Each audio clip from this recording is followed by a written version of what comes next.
A few days ago, I posted a comment on X that I knew would generate a lot of debate, but even I was surprised by the response that it got.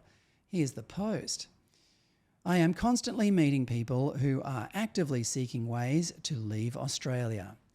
These people are all alike, hard-working taxpayers and asset owners.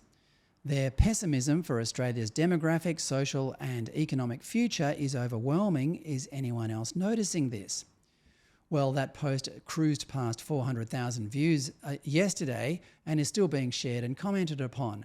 Obviously, I had struck a rich vein of pessimism that some of us might not have known existed. The comments were mostly from people whose friends or relatives had already left Australia and they were contemplating following them and wanted to discuss which countries were the best ones to resettle in. Well, this might seem a little self-indulgent because by most measures, Australia is still the lucky country. When you look around, there's still a lot of prosperity and freedom around. Take, for example, this figure. Our disposable income in US dollars is $37,433, which is way above the OECD average of $30,490. And that's not the only figure that would suggest Australia's doing okay. Our inflation figure, our official inflation figure, is 2.2% and unemployment is down around 4%. But you don't have to dig much deeper to see signs that Australia is in a steady and irreversible decline. That disposable income figure, for example, is down 8% over 2 years. 8% over 2 years. Meanwhile, the average for across the OECD is up 2.6%. I recently met a guy from Barcelona who was so excited about having moved to Sydney that I didn't want to burst his bubble by saying, mate, if you think Australia's good now, you should have been here 30 years ago. Because anyone who's been here for that period of time has seen all the signs. Australia's economy, culture and politics are all on a steady decline. Here's a couple more examples.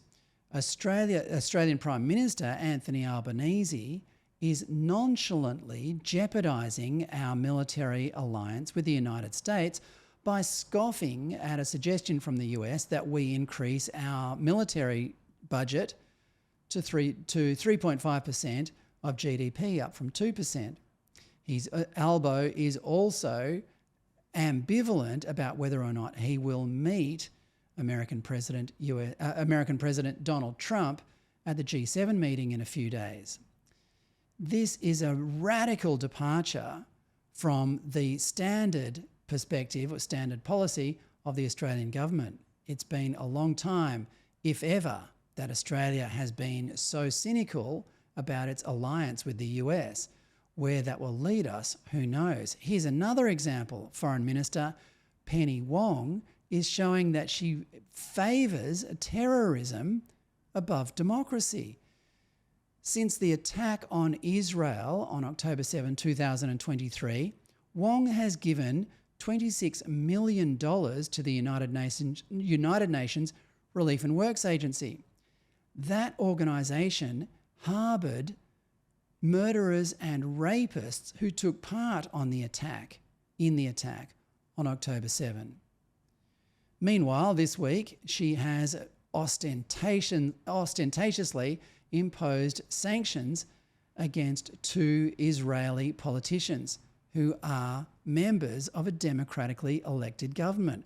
Essentially, she's saying she favours terrorism over democracy. Again, this is a rather alarming stance for an Australian politician, least of all a democratically elected one, to take.